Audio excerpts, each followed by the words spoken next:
वाणी तेरी अमृत वाणी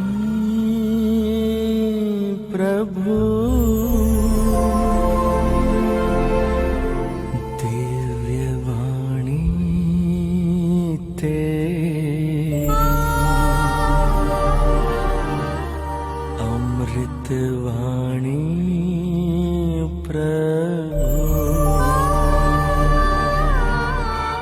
तो आज का सुसमाचार विशेष करके मार्कुस के सुसमाचार अध्याय 9 वाक्य संख्या 14 से 29 तक पर हम थोड़ी देर मनन करेंगे। और आप लोगों ने सुना कि एक आदमी अपने प्रिय बेटे को यीशु के पास लाए और वह बेटा मिर्गी रोग से ग्रसित था और एक गूंगा बहरा अपदूत उसमें प्रवेश कर गया था और वह अपदूत उसको बार बार जमीन पर पटक देता था और कभी आग में कभी पानी में पटक देता था और वो फैन उगलता था और जमीन पर लौटता रहा। अर्थात बहुत ही भयंकर हालत थी उस लड़के की। और पिता सबसे पहले उस अपदूतग्रस्त को किसके पास लाए थे? शिष्यों के पास लाए थे, लेकिन शिष्य उस अपदूत को नहीं निकाल पाए, उस रोगी को चंगा नहीं कर सके। तब उस आदमी ने यीशु के पास उस अपदूतग्रस्त को लाया। तब यीशु क्या बोले? यीशु ने शब्द मात्र से उस अपदूतग्रस्त को चंगा किया और यीशु ने आदेश दिया, बहरे गूंगे अपदूत इस लड़के से निकल जाओ। और उसी क्षण वह अपदूत निकल गया और यीशु ने यह भी आदेश दिया, इसमें फिर कभी नहीं घुसना। बाद में जब यीशु घर पहुंचे, एकांत में शिष्यों ने यीशु से पूछा, हम लोग उसको क्यों नहीं निकाल सके? यीशु ने क्या जवाब दिया? प्रार्थना और उपवास के सिवा अन्य कोई उपाय से अपदूतों की यह जाति निकाली नहीं जा सकती। तो उसमें 3 बातें थी। सबसे पहले अविश्वास के कारण शिष्य अपदूत को नहीं निकाल सके, इसलिए यीशु ने शिष्यों के बारे में कहा, अविश्वासी पीढ़ी, मैं कब तक तुम्हारे साथ रहूं, कब तक तुम्हें सहता रहूं। तो यीशु के शिष्यों का विश्वास बहुत ही कम था और साथ ही साथ हम देखते हैं उस पिता का विश्वास भी बहुत ही कम था, क्योंकि पिता ने क्या कहा, यदि आप कुछ कर सके तो हम पर तरस खाकर हमारी सहायता कीजिए।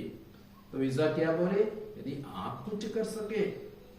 विश्वास करने वालों के लिए सब कुछ संभव है। मार्कुस का सुसमाचार अध्याय 9 वाक्य संख्या 23। विश्वास करने वालों के लिए सब कुछ संभव है।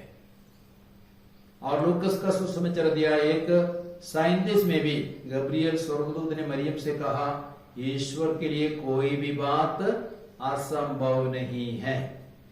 लूकास 18 वाक्य संख्या 27 में प्रभु यीशु क्या कहते हैं? जो मनुष्यों के लिए असंभव है वह ईश्वर के लिए संभव है। मार्कुस के सुसमाचार अध्याय 11:24 में यीशु क्या कहते हैं? जब तुम प्रार्थना में खड़े हो तो विश्वास करो, जो कुछ तुमने मांगा है वो तुम्हें मिल गया है। इब्रानी 11:6 में वचन कहता है, विश्वास के अभाव में कोई भी ईश्वर को प्रसन्न नहीं कर सकता। तो हमें विश्वास की आवश्यकता है। मत्ती 17:20 में यीशु क्या कहते हैं? यदि तुम्हारा विश्वास राई के दाने के बराबर हो, तुम पहाड़ को भी आदेश दोगे, पहाड़ हट जाएगा। मतलब पहाड़ जैसी बड़ी बड़ी समस्याएं हमारे जीवन में हो सकती है और उन सारी समस्याओं का समाधान के लिए, सारे पहाड़ों को समतल करने के लिए हमें विश्वास की आवश्यकता है। दाऊद का दृढ़ विश्वास था, बड़ा विश्वास था, इसलिए उसने गोलियत जैसे पहाड़ को आसानी से हटा दिया अपने रास्ते से। तो सभी पहाड़ों को हटाने के, समस्याओं का समाधान के लिए हमें सबसे पहले विश्वास की आवश्यकता है। और दूसरा क्या चाहिए? प्रार्थना की आवश्यकता है। प्रार्थना का मतलब है प्रभु से जुड़ना और शिष्य पर्याप्त मात्रा में ईश्वर से जुड़े हुए नहीं थे और वे प्रार्थना में कमजोर थे।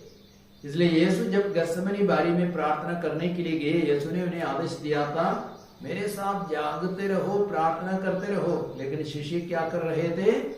सो रहे थे।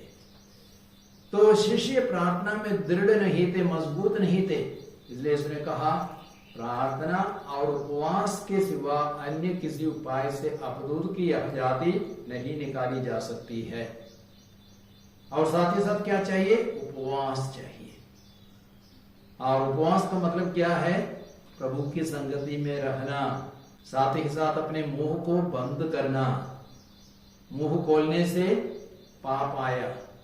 आदम और हवा ने अपने मुंह को खोला, खाया, पाप संसार में आया और वे शैतान के गुलाम बन गए।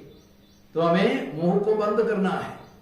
भोजन नहीं करने से पुण्य आ जाता है और शैतान पर हमें विजय मिल जाती है। तो खाने के माध्यम से पाप आया तो भोजन को त्यागने से पुण्य आ जाता है। खाने के माध्यम से हम शैतान के गुलाम बने तो खाना छोड़ने से हमें शैतान पर विजय मिल सकती है। और यीशु ने 40 दिनों तक उपवास रखा, प्रार्थना की और उसके बाद यीशु ने शैतान को पराजित किया। शैतान को पराजित करने के लिए हमें विश्वास चाहिए, साथ ही साथ प्रार्थना चाहिए और तीसरा हमें उपवास की भी आवश्यकता है। तब हम शैतान पर और रोगों पर, सभी प्रकार की समस्याओं पर विजय पा सकेंगे। आइए प्रभु के इन वचनों पर हम मनन करें। हम प्रभु से प्रार्थना करें, प्रभु हमारे विश्वास को बढ़ाइए। प्रभु हमें और अच्छी तरह प्रार्थना करने के लिए और समय समय पर नियमित रूप से उपवास करने के लिए भी आशीष एवं कृपा दीजिए।